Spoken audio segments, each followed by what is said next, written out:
The lights flickered on New Seoul Station as another blast hit the outer shields. Commander Dae-ho Kim gripped the command chair and watched his screens fill with red warnings. Enemy ships surrounded the station like angry wasps around a hive. Shield. "Power at 30%, called out Lieutenant Bo-Ram from her station. Her voice stayed calm, but Dae-ho could see the fear in her eyes.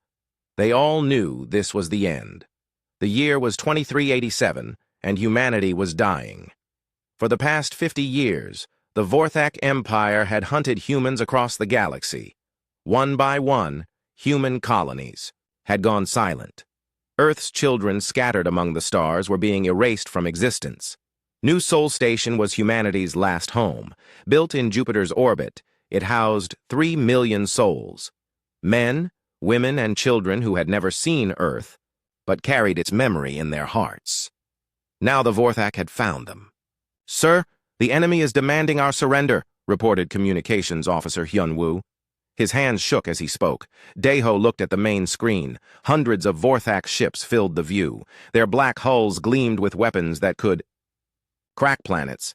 The human fleet defending the station looked like toys in comparison. 30 aging warships against an armada. "Tell them we decline their generous offer," Dae-ho said. A few crew members actually smiled at that. The Vorthak ships opened fire again. The station shuddered. Emergency lights bathed the bridge in red. Dae-ho felt the deck plates vibrate under his feet as the shields absorbed punishment they were never designed to handle. "Shield generators 4 and 7 are offline," Bo-Ram reported. "We're down to 15% power." On the tactical display, Dae-ho watched his ships die. The destroyer Soul's Pride broke apart under enemy fire. Captain Minho had been his friend for 20 years. Now he was gone, along with his crew of 200. "Sir, we're getting reports from all sections," Hyun-woo said. "Hull breaches on levels 12 through 15. Life support failing in Residential Block C." Children lived in Residential Block C. Dae-ho closed his eyes for a moment. When he opened them, his face was stone. "Patch me through to all ships and all sections of the station," he ordered. "Channel open, sir." Dae-ho stood up. His uniform was torn from where he had been thrown against the console during an earlier attack. Blood ran down his forehead, but his voice was steady. "This is Commander Kim, to all human forces. Today we make our final stand. The enemy thinks they can erase us from history. They believe we are weak because we are few. They are wrong." Another explosion rocked the station. Sparks flew from damaged systems. "We are the children of Earth. We carry the dreams of 10 billion ancestors. Every human who ever looked up at the stars and dared to reach for them lives on in us. We will not go quietly into the dark." On his screen, Dae-ho could see the remaining human ships moving into attack formation. The carrier New Busan launched its last fighters. The cruiser Daegu's Hope charged straight at a Vorthak battleship 3 times its size. "We cannot win this battle," Dae-ho continued, "but we can choose how we lose it. We can show the universe that humanity does not surrender, that Earth remembers her children." The fighters from New Busan swarmed around the enemy ships like angry bees. They were outgunned and outnumbered, but they fought with desperate courage. Pilot Yun Seo managed to take out a Vorthak destroyer before her fighter was vaporized. Pilot Sang Ho rammed his damaged ship into an enemy weapons platform. "Shield power at 5%, Bo-Ram called out. Her voice cracked this time. The main screen showed chaos. Human ships burned in space. The station's outer ring was coming apart, but still, they fought. Down in the lower levels, Marine Sergeant Young-mi Park led the last defense of Residential Block C. Her squad had been reduced to 5 soldiers. They crouched behind makeshift barriers as Vorthak boarding troops advanced. Down the corridor. "How many rounds you got left, Tae-young?" she asked the private next to her. "Maybe 20, he replied. He was 19 years old and had never seen Earth. But he was ready to die for it. "Make them count," Young-mi said. The Vorthak soldiers were tall and thin, with gray skin and 4 arms. They moved like spiders and carried weapons that fired, bolts of plasma. One of them stepped around the corner and Young-mi put 3 bullets in its center mass. It dropped, but 2 more took its place. Behind her, she could hear children crying, families huddled in the emergency shelters, waiting for death to find them. Young-mi had sworn to protect them. She would keep that promise until her last breath. Sergeant, we've got more coming from the rear corridor, called Corporal Jinne. Young Mi looked back. More Vorthak troops were advancing from behind. They were surrounded. Well, boys, looks like this is it, she said. She pulled out a small data chip from her pocket. It contained the location of Earth's most secret military base, information that could not fall into enemy hands. Private Tae Young, take this and run for the emergency pods. Get this chip to Earth if you can. I'm not leaving you, Sergeant. That's an order, son. Tae Young took the chip with tears in his eyes. What about the families? We'll buy you time. Now go. Young Mi watched the young soldier disappear down a maintenance shaft. Then she turned back to face the advancing enemies. Her rifle felt heavy in her hands. Jinne Subin Wanho, she called to her remaining soldiers. It's been an honor. Honor's all ours, Sergeant, Jinne replied. They opened fire. Up on the bridge, Commander Daeho watched the last of his ships die. The cruiser Incheon's Fury exploded in a ball of fire. The destroyer Gwangju's light lost power and drifted helplessly before enemy missiles finished it off. Sir, they're preparing to board the station, Hyunwoo reported. Then let's give them a proper welcome, Daeho said. He drew his sidearm and checked the power cell. Around him, his crew did the same. The shield generators finally failed. The station's hull began to crack under the bombardment. Atmosphere vented into space in glowing streams. But in those final moments, Daeho activated one last system, a quantum transmitter that had been hidden in the station's core.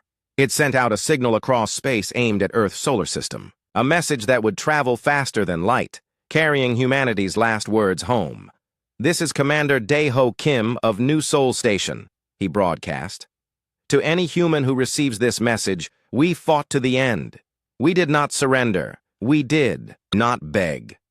Earth's children stood tall and faced the dark with courage. Remember us. Remember what we died for. Earth must remember. The signal launched into hyperspace, just as Vorthak boarding pods crashed through the station's hull. Daeho and his crew made their last stand on the bridge, selling their lives dearly. In the lower levels, Sergeant Youngmi Park fought until her rifle ran empty. Then she fought with her sidearm. When that ran dry, she used her knife. The Vorthak. Soldiers found her body protecting a doorway that led to the children's shelter. She had killed 8 of them before they brought her down. The data chip was gone. Private Tae Young had escaped in the confusion, taking humanity's last secret with him toward Earth. As New Seoul Station broke apart, the Vorthak celebrated. They had finally eliminated the human pest. No more would they face the strange, stubborn resistance of these creatures who refused to submit. No more would they have to deal with a species that fought hardest when facing certain death. The Vorthak Empire controlled thousands of worlds. They had conquered species far more advanced than humanity, but none had ever made them work so hard for victory. Now it was over. Fleet Commander Gaxthor looked at the wreckage of the human station and felt satisfaction. His orders had been clear: total extermination. Leave no trace of humanity in the galaxy. He was certain he had succeeded. The Vorthak ships began strip mining the debris field, looking for useful technology. They found only scrap metal and frozen corpses, evidence of another inferior species that had dared to resist the Empire's will. Far away, racing through space in a damaged escape pod, Private Tae Young clutched the data chip and wept for his dead friends. The pod's navigation system was set for Earth, a world he had never seen but would die to reach. Behind him, the last human station in the galaxy became cosmic dust. The Vorthak thought they had won. They were wrong. Deep beneath Antarctica's ice, machines that had slept for 300 years began to wake up. The signal from New Seoul Station had traveled across the galaxy at speeds that broke the laws of physics. Now it reached Earth's most secret facility. Phi. Lazarus Base had been built in 2089, carved into the bedrock 2 miles under the frozen continent. For centuries, only the wind above knew of its existence. Automated systems had maintained it through ice ages and solar storms. Fusion reactors had powered it through the rise and fall of nations that never knew it was there. Now, red lights flickered, on in corridors that had known only darkness. Computer screens activated for the first time in 3 centuries. Ancient servers hummed to life, processing the desperate message from the stars. The base's central computer was more than a machine. It carried the uploaded consciousness of Dr. Hai-Jin Lee, the brilliant scientist who had designed the Lazarus Protocol. Her digital ghost had waited patiently through the long centuries, dreaming electronic dreams of the day she might be needed. Analysis. Complete! Her synthesized voice echoed through empty halls. Quantum signal authenticated. Source, New Sol Station, Jupiter Orbital. Content, final distress call from Commander Dae-ho Kim. Status, all human colonies confirmed extinct. Warning klaxons began to wail. Emergency lighting bathed the facility in red. After 300 years of silence, the Lazarus Protocol was finally activated. Dr. Lee's avatar appeared on the main screen as a shimmering hologram. She looked exactly as she had on the day she uploaded her consciousness, young and determined, but her eyes held the weight of centuries. Beginning emergency. Awakening sequence, she announced to no one. The base was empty of human life. It had been designed that way. The first cryo chamber began its thaw cycle. Steam hissed from cooling systems as ancient mechanisms cranked to life. Inside the crystalline chamber, a figure lay perfectly preserved in artificial ice. Captain Kiwoo. Nam had been asleep for 3 centuries, waiting for this moment. Kiwoo's enhanced body began to respond to the warming process. Nanobots in his bloodstream activated, repairing any damage from the long sleep. His heart started beating. His lungs drew their first breath in 300 years. His eyes opened. Enhanced retinas immediately adjusted to the light. A heads-up display flickered to life in his vision, downloading current status reports directly into his brain. The neural implants that had been cutting-edge technology in 2089 were now seamlessly integrated with his enhanced biology. "Welcome back, Captain Nam," Dr. Lee's voice said through speakers in the chamber. "You have been asleep for 298 years, 7 months and 12 days. Kiwoo sat up slowly. His body felt strange but powerful. The genetic modifications and cybernetic enhancements had not just preserved him through the long sleep, they had improved him. Muscles responded with inhuman precision. His mind processed information at superhuman speeds. "Status report," he said. His voice was different now, carrying harmonics that human vocal cords alone could not produce. "Humanity is extinct beyond the Sol system," Dr. Lee replied without emotion. "The last human colony was destroyed 17 hours ago. The Vorthak Empire has achieved complete genocidal success." Kiwoo absorbed this information without flinching.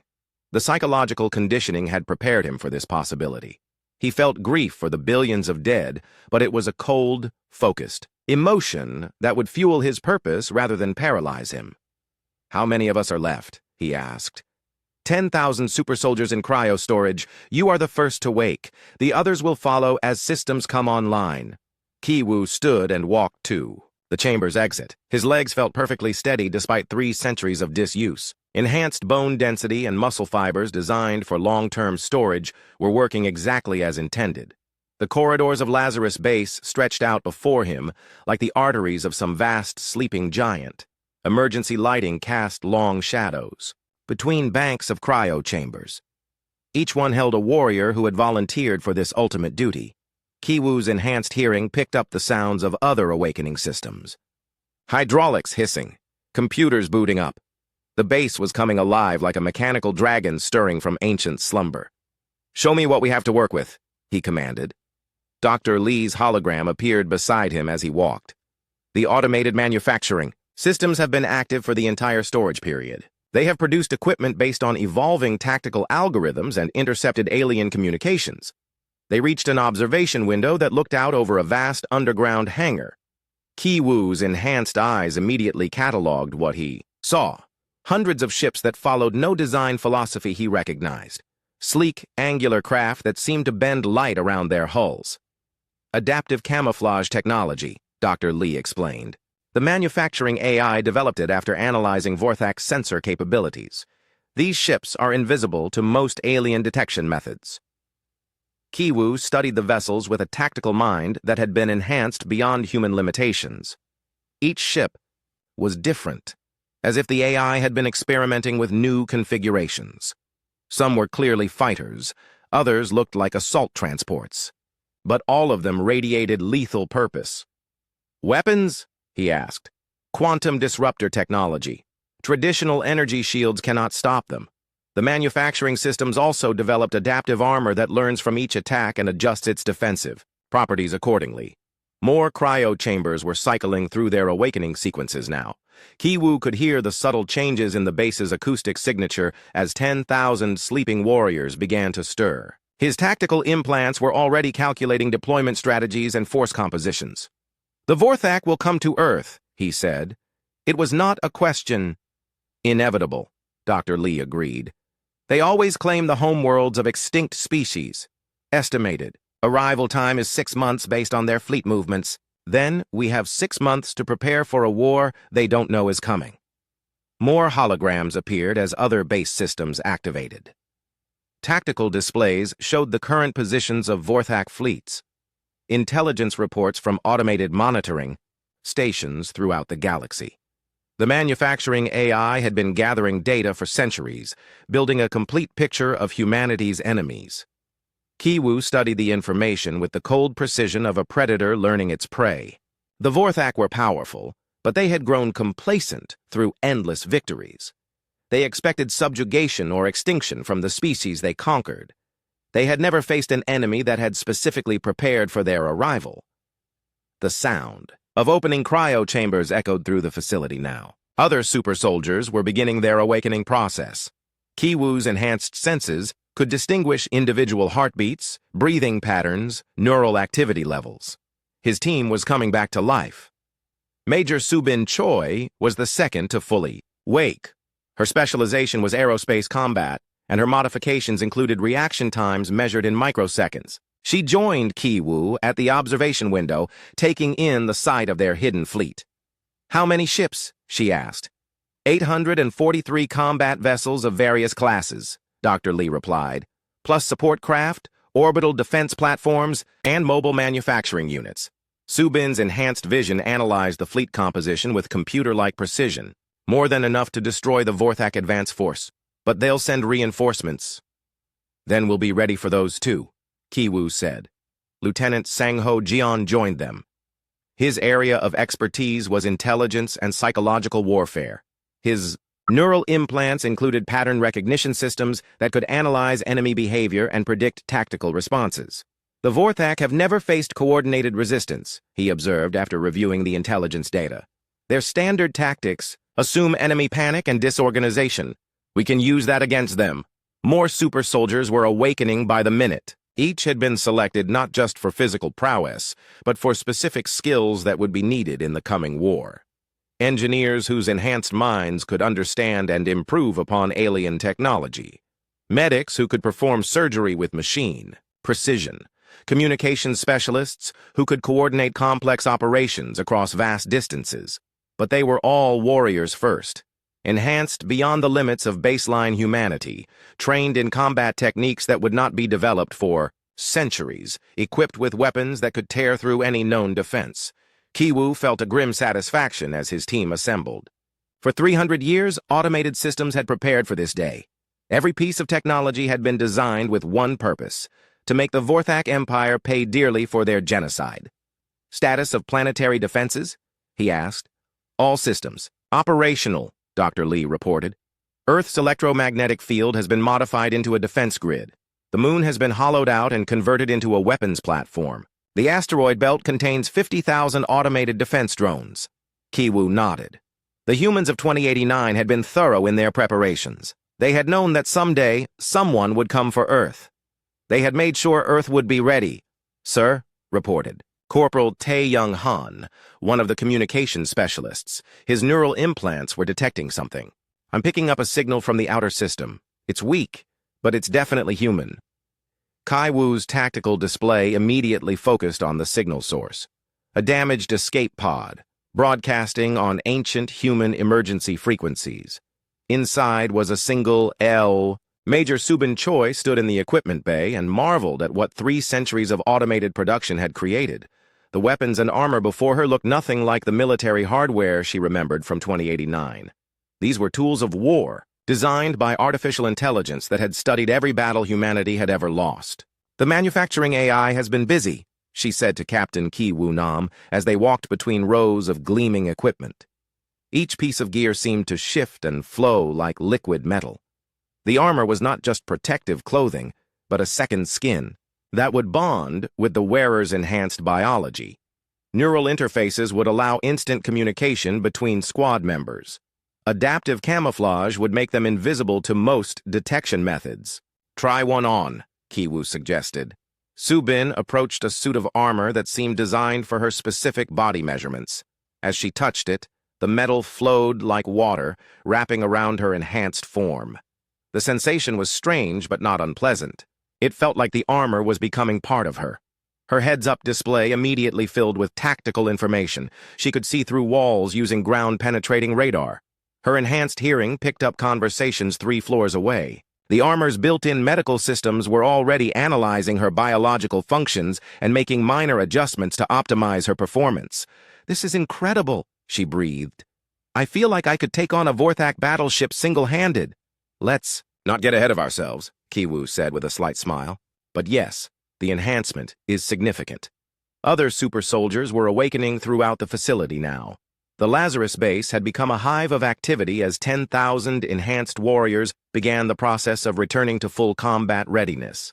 Each specialized unit was discovering equipment designed specifically for their mission parameters.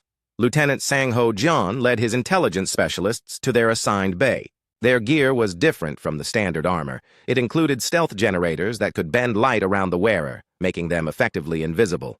Neural hacking tools that could interface with alien computer systems. Psychological warfare devices that could broadcast fear-inducing frequencies. "The AI has been studying Vorthak psychology for centuries," explained Dr. Lee's hologram as Sang-Ho examined a device that looked like a crystalline spider. "This neural disruptor can override their pain responses and induce temporary paralysis." "How does it know so much about Vorthak biology?" Sang-Ho asked. "Captured specimens from the early conflicts, plus intercepted medical data from their own transmissions. The AI has built detailed biological profiles of every major alien species." Corporal Tae-Young Han had been rescued from his escape pod and was now sharing intelligence about the final battle at New Seoul Station. His enhanced memory allowed him to recall every detail with perfect clarity. The tactical AI was already incorporating this information into its battle plans. "They use energy shields exclusively," Tae-Young reported to the assembled unit commanders. "Physical projectiles bounce right off them, but their shield generators have a cyclic pattern. There's a microsecond gap every 3.7 seconds where they're vulnerable. The quantum disruptor weapons are designed to exploit that weakness," Dr. Lee explained. "They fire during the shield gap with perfect timing." Captain Bo Ram Shin examined one of the new weapons. It looked like a rifle but felt almost weightless in her enhanced hands. The grip molded itself to her fingers. The targeting system linked directly to her neural implants. "How accurate are these?" she asked. "Perfect accuracy out to 10 kilometers in atmosphere," Dr. Lee replied. "The bullets phase shift to penetrate armor and shields. One shot, one kill." Boram shouldered the weapon and felt it become part of her. The targeting display showed her exactly where the bullet would go, accounting for wind, gravity, and target movement. She could hit a coin at 5 kilometers with absolute certainty. The manufacturing bays had produced more than just weapons and armor. Entire new categories of military hardware filled the underground complex. Medical nanobots that could heal wounds in seconds, combat stimulants that could enhance already superhuman reflexes, communication devices that could maintain contact across light years of space. Major Dong-Hyun Park led the Cyber Warfare Division to their specialized equipment bay. Their gear included neural interfaces that could hack alien computer systems in real time, virus programs that could turn enemy ships against each other, electronic warfare tools that could disable Vorthak technology from a distance. The AI has developed something called adaptive combat algorithms, Dr. Lee explained, as Dong-Hyun examined a device that looked like a metal headband. "It learns from each encounter and updates its tactics automatically. The more you fight, the better it gets."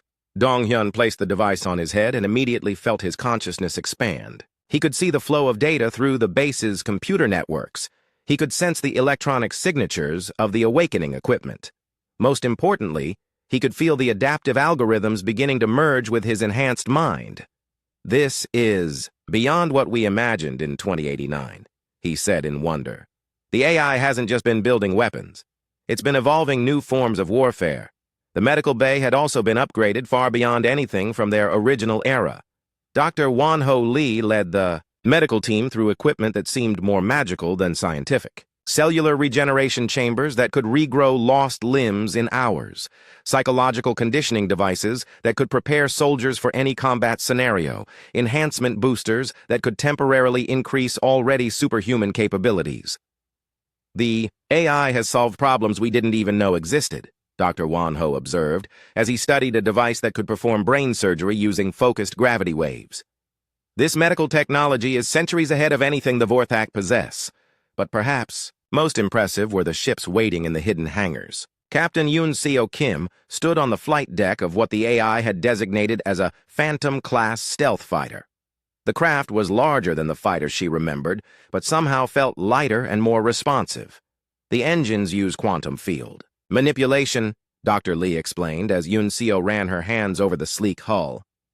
They can accelerate at rates that would kill unenhanced humans. The hulls are made from adaptive metal that can change shape during flight. Yoon-seo climbed into the cockpit and felt the ship's systems integrate with her neural implants. Suddenly, she wasn't just sitting in a fighter. She was the fighter. Every sensor was an extension of her enhanced senses. Every weapon was part of her enhanced body. "How fast can it go?" she asked. "0.9 light speed in normal space. Instantaneous travel through hyperspace. The Vorthak have never seen anything like it." Colonel Hyun-woo Lee examined the larger ships designed for assault operations. These vessels could carry entire platoons of super soldiers and their equipment. They were armed with weapons that could punch through planetary shields. Most importantly, they were completely invisible to Vorthak sensors. "The stealth technology is based on quantum field manipulation," Dr. Lee explained. "The ships exist, slightly out of phase with normal space-time. They can only be detected when they choose to attack. The assault ships contain their own manufacturing capabilities. They could produce ammunition, repair parts, and even new equipment during extended operations.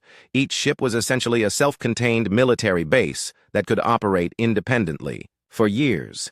But the super soldiers themselves were the most impressive weapon in Earth's arsenal. 3 centuries of genetic enhancement and cybernetic integration had created warriors that were barely human anymore. They could survive in vacuum. They could process information faster than computers. They could coordinate their actions with perfect precision across vast distances. Sergeant Youngmi Park examined her reflection in a polished surface and saw how much the enhancement process had changed her. Her eyes now held flecks of silver from the neural implants. Her skin had a subtle metallic sheen from the subcutaneous armor plating. Her movements were precise beyond anything biological evolution could achieve. "We're not human anymore, are we?" she asked Kai-Wu. "We're what humanity becomes when it refuses to die quietly," he replied. "We're Earth's answer to extinction." The tactical AI had spent 3 centuries analyzing every human defeat in the galactic wars. It had identified the weaknesses that led to humanity's losses. Then it had designed solutions that would turn those weaknesses into strengths. Humans were individually weaker than most alien species, so the AI had created super soldiers who were stronger than any alien warrior. Human technology had been inferior to alien designs, so the AI had developed weapons that could defeat any known defense. Human ships had been outnumbered in every battle, so the AI had built fleets that could appear and disappear like ghosts. Human communications had been intercepted and jammed, so the AI had created quantum-entangled networks that were impossible to block. The Vorthak Empire conquered humanity by understanding our limitations, Ki-Woo said as he addressed the assembled super soldiers. "They used our weaknesses against us. But we have spent 300 years learning from those defeats. We know exactly how they fight. We know their tactics, their psychology, their technology." He gestured to the arsenal around them. Ships that could travel unseen across the galaxy. Weapons that could penetrate. Fleet Commander Gax Thor studied the sensor readings with growing irritation. His massive dreadnought Death's Crown led a fleet of 300 ships toward the Sol system. Earth should have been an easy conquest, a dead world with no defenses, and no population. Instead, strange things were happening. "Report," he commanded his sensor operator, a thin Vorthak with 4 arms and pale gray skin. "Sir, we have lost contact with 12 scout ships in the outer system," the operator replied.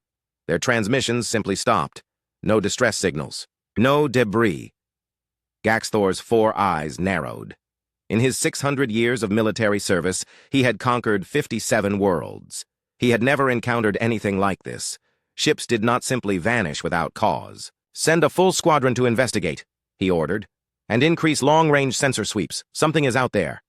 What Gaxthor did not know was that Captain Boram Shin was watching his every move from the shadow of an asteroid. Her stealth ship was invisible to Vorthak sensors, existing slightly out of phase with normal space-time. She had been tracking the alien fleet for 3 days, gathering intelligence and selecting targets. "Command, this is Shadow 1, she whispered into her neural communicator. "Enemy fleet is proceeding on schedule. I count 300 ships, including 15 heavy cruisers and 1 super dreadnought." "Copy that, Shadow 1, came Kiwu's voice in her mind. "Begin harassment operations. Make them nervous." Boram smiled inside her helmet. The AI had spent centuries studying Vorthak psychology. They were a proud, aggressive species that had, never faced serious resistance. But they had one weakness.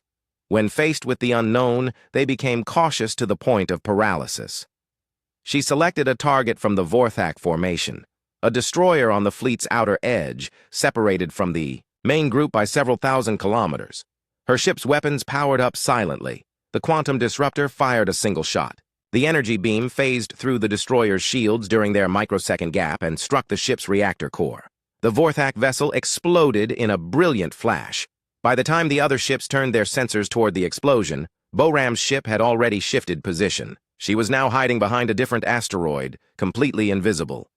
"Squadron Leader Varthok is not responding," reported Gaxthor's communications officer. "His ship has been destroyed." "By what?" Gaxthor demanded. "There are no ships in this system." "Unknown, sir. Sensors show no enemy contacts." This was exactly what the human tactical AI had predicted. The Vorthak were used to fighting enemies they could see and understand. Facing an invisible foe that struck without warning was psychological torture for their orderly military minds. Lieutenant Sang-Ho Jian was conducting his own operation on the other side of the solar system. His stealth team had infiltrated a Vorthak supply depot on one of Jupiter's moons. The aliens had established a fuel and ammunition storage facility, assuming they would face no resistance. They were wrong. Sang-Ho and his 5 team members moved through the depot like ghosts. Their adaptive camouflage made them invisible to both visual and electronic detection.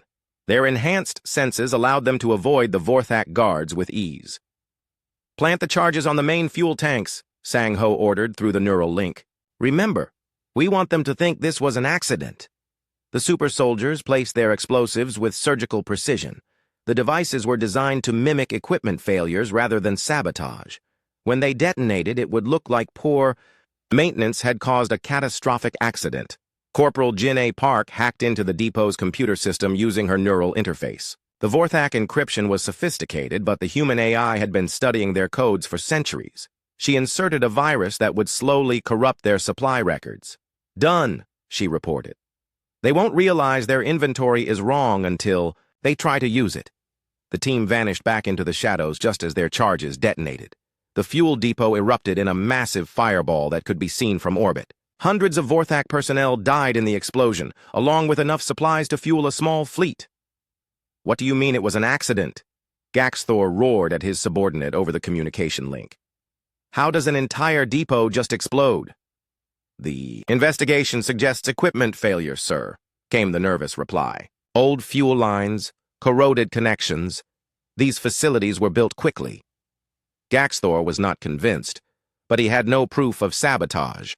His people were telling him that human space was empty. His sensors showed no enemy ships, yet his forces were dying. Major Dong-Hyun Park was conducting cyber warfare operations from the comfort of Lazarus Base. His enhanced mind interfaced directly with the quantum communication networks that connected the Vorthak fleet. To the aliens, he was just background radiation in their data streams. But Dong Hyun was learning everything about them. Their tactical formations, their communication protocols, their supply requirements, most importantly, their fears.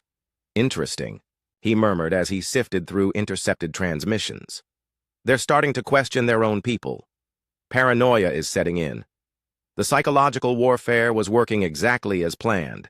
The Vorthak were a hierarchical species that depended on clear command structures and predictable enemies. The humans were giving them neither. Dong Hyun planted a subtle virus in their communication system. It would randomly delay messages by a few seconds, causing minor coordination problems. Nothing obvious enough to detect, but sufficient to erode their confidence in their own technology. Captain Yoon Seo Kim led a squadron of phantom fighters in hit-and-run attacks against Vorthak patrols. Her ships would appear from hyperspace, destroy their targets in seconds, then vanish before the enemy could respond. "Target acquired," she reported as her squadron emerged from hyperspace behind a Vorthak cruiser. "Weapons free, 12 quantum." Disruptors fired simultaneously. The alien ship's shields were overwhelmed instantly. Secondary explosions tore through its hull as its ammunition stores detonated. "Splash 1 cruiser," Yoon Seo reported. "RTB." Her squadron jumped back into hyperspace, leaving only wreckage behind. The attack had lasted less than 30 seconds. These tactics were completely alien to Vorthak military doctrine. They were used to prolonged battles with clear battle lines and predictable enemy behavior. The humans fought like ghosts, appearing and disappearing at will. "Sir, we've lost another patrol," reported Gaxthor's tactical officer. "The cruiser Payne's Edge was destroyed in Sector 7.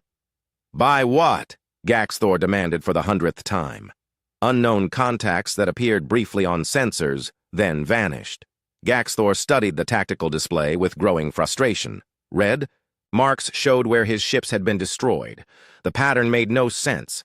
His enemy was hitting targets across a volume of space larger than most solar systems, yet his sensors detected nothing. "Perhaps we should request reinforcements," suggested his second-in-command. "Reinforcements?" Gaxthor's pride was wounded. "Against what? I cannot even prove we face an enemy." The psychological pressure was exactly what the humans had intended. The Vorthak were proud warriors who could not admit they were being defeated by an enemy they could not see or understand.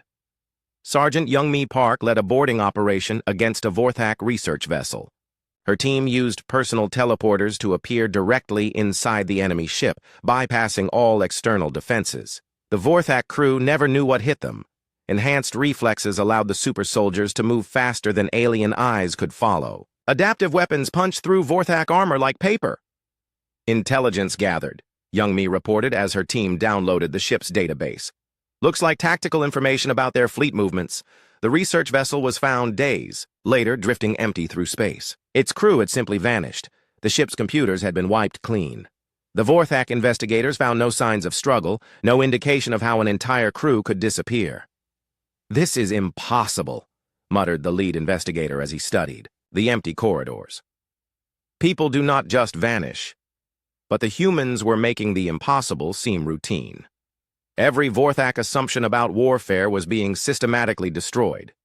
Colonel Hyun-Woo Lee coordinated these operations from his command ship hidden in the asteroid belt. His enhanced mind processed reports from dozens of teams simultaneously. Each attack was carefully planned to maximize psychological impact while revealing nothing about human capabilities. "Status report," he requested from his tactical AI. "Enemy. Morale is degrading according to projections," the AI replied. "Fleet cohesion is down 30%. Command efficiency has decreased by 45% due to paranoia and second-guessing." The numbers told the story. The Vorthak were falling apart under pressure they could not understand. Their rigid military structure was collapsing as officers began questioning every order and suspecting every subordinate. "Sir," reported Kai Wu over the command network, "intercepts suggest they're preparing to call for reinforcements." "Let them," Hyun-Woo replied. "The more ships they bring, the more targets we have." The hidden war was going exactly according to plan. The Vorthak thought they were fighting ghosts and equipment failures. They had no idea they faced the most sophisticated military force in galactic history. Gaxthor stood on his command bridge and stared at the tactical display showing his dwindling fleet. In 3 weeks, he had lost 60 ships to an E-Navy. The call for reinforcements reached the Vorthak High Command like a scream in the night. Fleet Commander Gaxthor's message was desperate and confused. He claimed to be fighting an invisible enemy that destroyed ships without being detected. His officers whispered of ghosts and curses. Supreme Admiral Kreshatar read the report with disgust. In 800 years of conquest, no Vorthak commander had ever sounded so defeated. The human homeworld was supposed to be an easy prize. A dead rock with no defenses and no population. Assemble the extinction fleet, he commanded his staff. If Gaxthor cannot handle one primitive world, we will sterilize it properly. The extinction fleet was the Vorthak Empire's ultimate weapon. 50 dreadnoughts, each capable of cracking a planet's crust. 200 heavy cruisers armed with weapons that could boil oceans. 500 destroyers and support ships. It was enough firepower to destroy entire star systems. More importantly, it carried the Empire's most elite troops. The Void Hunters were Vorthak warriors enhanced with cybernetic implants and combat drugs. They had never known defeat in 3 centuries of warfare. This time we take no chances, Kreshatar announced. We will burn Earth to its core and scatter the ashes across space. Whatever killed our people there will die with the world. What the Vorthak did not know was that Earth had been listening to their communications for months. Every message was intercepted, decoded, and analyzed by the human tactical AI. The arrival of the extinction fleet had been predicted and planned for. General Wonho Bayek stood in the command center deep beneath Earth's surface and watched the tactical display, update in real time. The enemy fleet was massive, but Earth was ready. All stations report ready, announced Captain Yujin An from her position at the fleet coordination console. Lunar defense platforms are fully charged. Orbital weapon arrays are standing by. The asteroid belt defensive grid is active. Wonho nodded grimly. For 3 centuries, automated systems had been preparing Earth's defenses. What the Vorthak would find was not a helpless world, but the most heavily fortified planet in galactic history. Activate the planetary shield, he ordered. High above Earth's atmosphere, satellites that had orbited in silence for centuries suddenly came to life. Energy fields connected between them, forming a barrier that could stop planet-killing weapons. But this was only the first layer of defense. The moon had been hollowed out and converted into a massive weapons platform. Its surface bristled with guns that could engage targets across the solar system. Deep in its core, reactors powered weapons that drew energy from quantum vacuum itself. Enemy fleet has entered the outer solar system, reported Lieutenant Commander Hyojin from the sensor station. They're moving in standard invasion formation. Let them come, Wonho said. We've been waiting 300 years for this moment. Supreme Admiral Kreshatar studied the sensor readings as his fleet approached Earth. The planet looked defenseless. No orbital fortifications were visible. No defense fleets moved to intercept them. It appeared that Gaxthor had been fighting shadows and paranoia. Sir, we're detecting unusual energy readings from the planet, reported his sensor operator. Specify. The electromagnetic field appears to be artificially enhanced. There are also structures on the moon that don't match our previous surveys. Kreshatar dismissed the report. Primitive species often built crude orbital installations. They would be destroyed easily enough. Begin bombardment operations, he commanded. Target the major population centers first. The extinction fleet opened fire with weapons that had reduced countless worlds to molten slag. Beams of pure energy lanced toward Earth with enough power to boil seas and crack continents. They struck Earth's planetary shield and simply vanished. Sir, the sensor operator called out in confusion. Our weapons are having no effect. The energy is being absorbed somehow. Kreshatar stared at the tactical display in disbelief. The planet was still intact. His most powerful weapons had accomplished nothing. Impossible. Increase power to maximum and fire again. The second bombardment was twice as intense as the first. Energy beams that could core a planet struck Earth's defenses. Again, they were absorbed without effect. That was when Earth responded. The moon's surface erupted with weapons fire.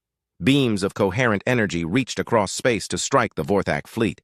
But these were not ordinary weapons. They fired concentrated gravitational fields that crushed ships like tin cans. The Dreadnought Empire's Wrath was the first to die.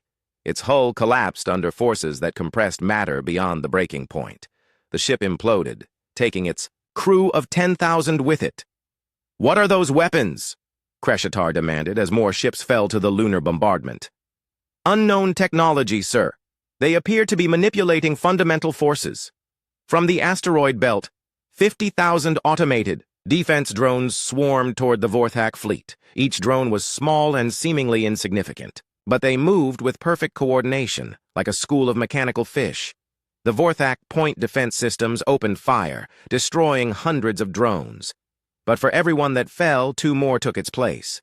The swarm reached the fleet and began, attaching to ship hulls. "Sir, the drones are penetrating our armor," reported the damage control officer. "They're somehow phasing through our hull plating." The drones carried quantum charges that detonated inside Vorthak's ships. Reactors exploded. Life support failed. Ship after ship went dark as the mechanical swarm did its deadly work. Commander Eugene An watched the battle from Earth's command center with satisfaction. The automated defenses were working exactly as designed.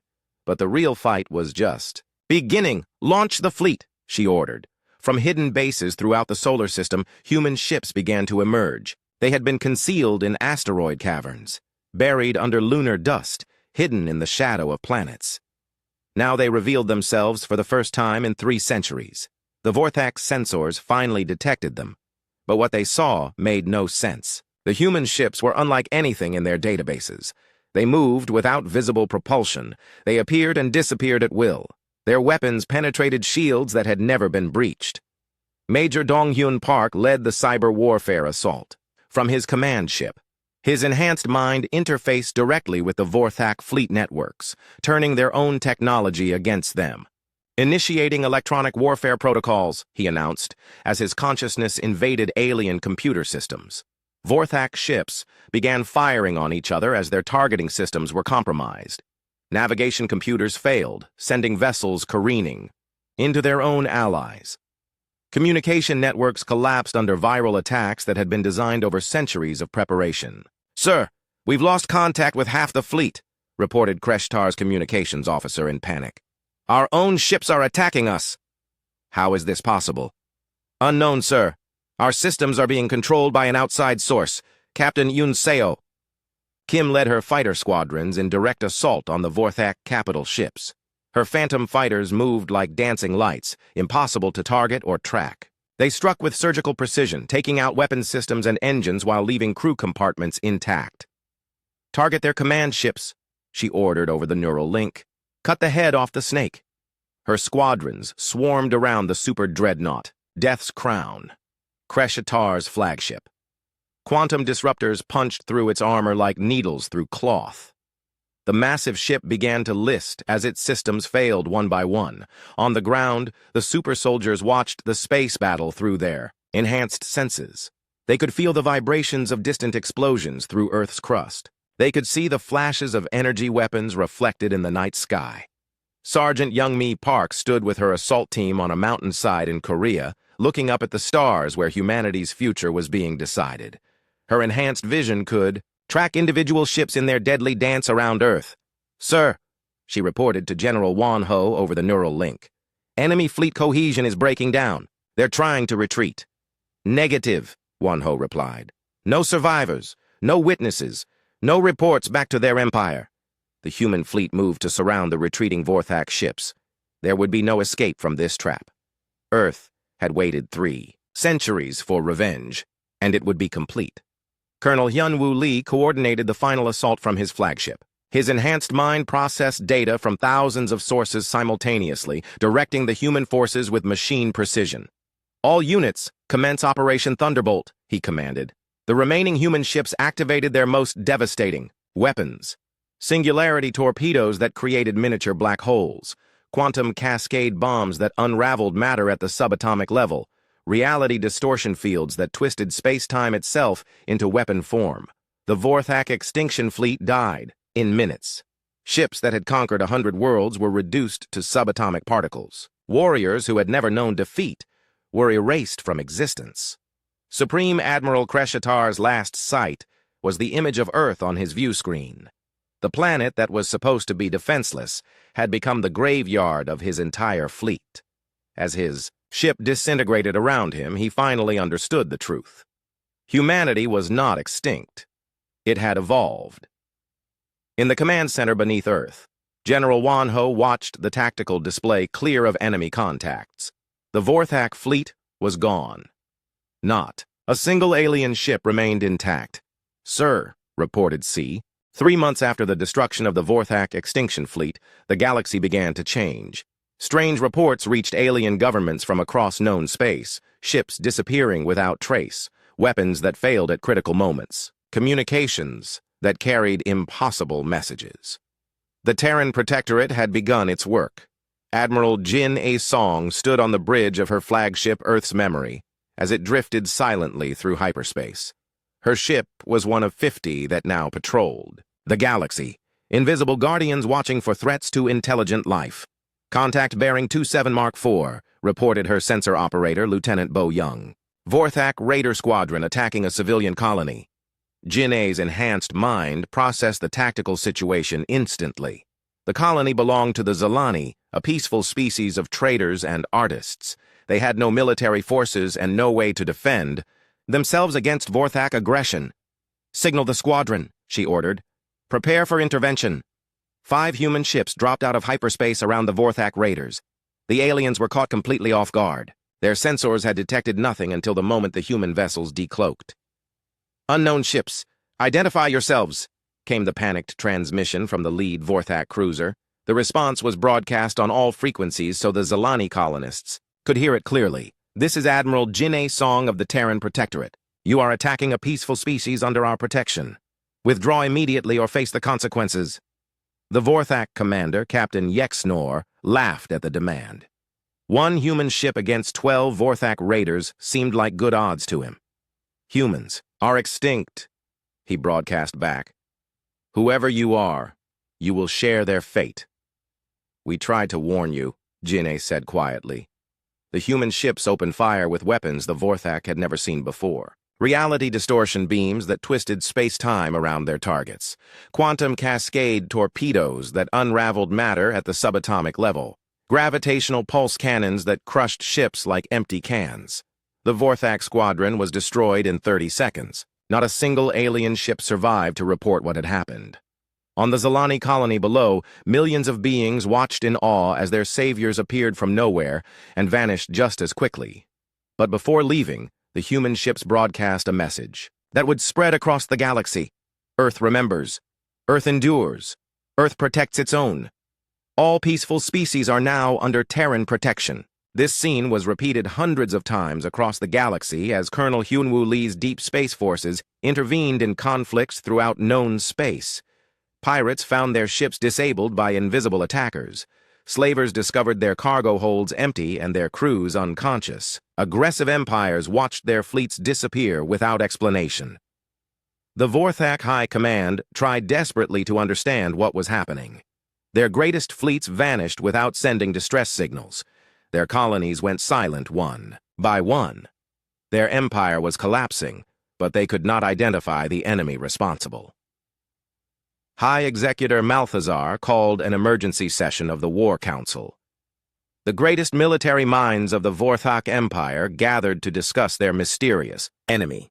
"Reports indicate a new power has emerged," announced Intelligence Director Vextar. "They call themselves the Terran Protectorate. They claim to represent Earth." "Earth is a dead world," Malthazar replied. "We confirmed the extinction of all human life decades ago." "The evidence suggests otherwise, sir. These ships use technology beyond our understanding. Their tactics are unlike anything we have encountered." What the Vorthak did not know was that Major Donghyun Park was listening to every word of their meeting. His cyber warfare team had infiltrated their most secure communication networks months ago. The humans knew every Vorthak plan before it was implemented.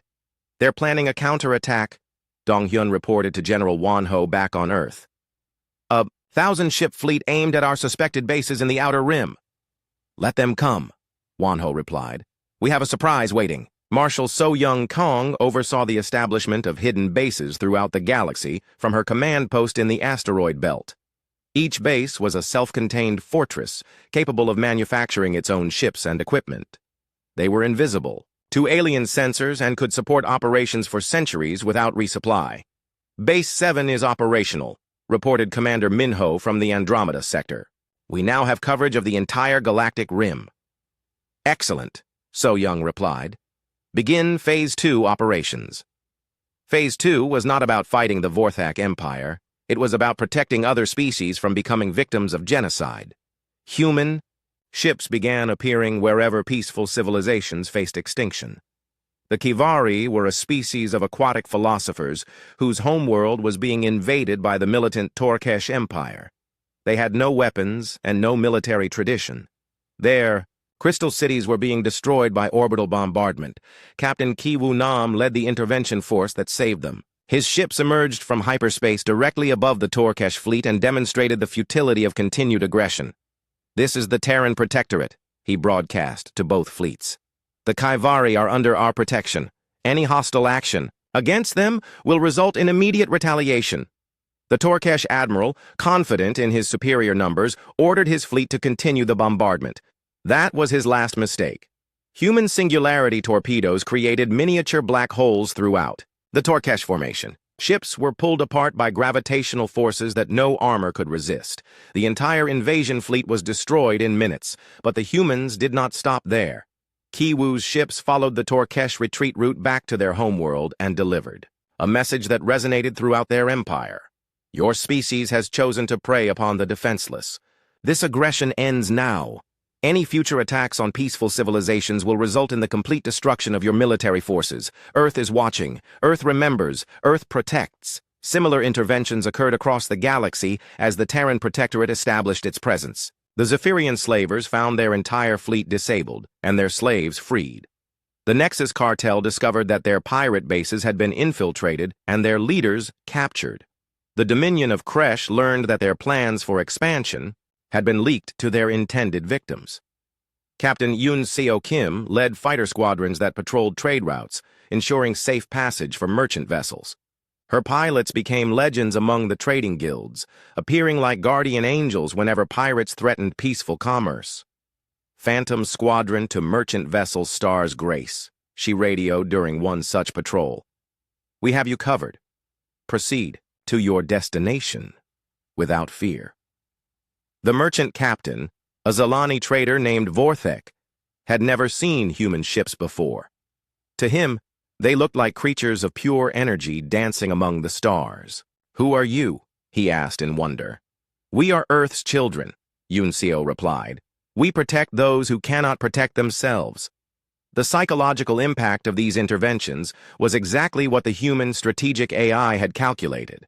Word spread throughout the galaxy that a new power had emerged, a force that appeared wherever the innocent were threatened. Ships that could not be detected or stopped. Warriors who fought not for conquest, but for justice. Sergeant Youngmi Park led ground operations that liberated slave camps and rescued prisoners of war. Her teams moved like ghosts through enemy installations, freeing captives and gathering intelligence before vanishing without trace. "Target secured," she reported after infiltrating a Vorthak prison facility. 2,000 prisoners freed, enemy forces neutralized. The freed prisoners told stories of invisible soldiers who moved faster than thought and struck with impossible precision. They spoke of warriors who risked everything to save strangers from distant worlds. But perhaps most importantly, the humans began teaching other species how to defend themselves. Lieutenant Sang Ho John established training facilities on hidden worlds where peaceful civilizations could learn modern military tactics. "The goal is not to make you dependent on us," he explained to a class of Kivari students. "The goal is to ensure you never again face extinction helplessly." The students learned to use advanced weapons and tactics, but more importantly, they learned that peaceful species could fight back against aggression without becoming aggressors themselves. Dr. Hyojin Lee's consciousness had been copied into mobile platforms that could travel throughout the galaxy. Her artificial form appeared on dozens of worlds, sharing human technology and knowledge with species that had been victims of Vorthak cruelty. "We offer you the tools to defend your homes," she explained to the Andorian Council. "Not to conquer others, but to ensure your children have a future." The Andorians had lost half their population to Vorthak raids over the past century. Now they were learning to build ships that could stand against any aggressor. As months passed, the balance of power in the galaxy shifted dramatically. The Vorthak Empire found itself isolated and surrounded by enemies it could not defeat. Species that had once cowered before alien aggression now stood tall and defended their rights. The Terran Protectorate did not claim territory or demand tribute. They simply ensured that no species would face genocide alone. Their ships patrolled the darkness between stars, watching for threats and responding with overwhelming force when peaceful beings were endangered. Admiral Jin I stood on Earth's Orbital Command, PL,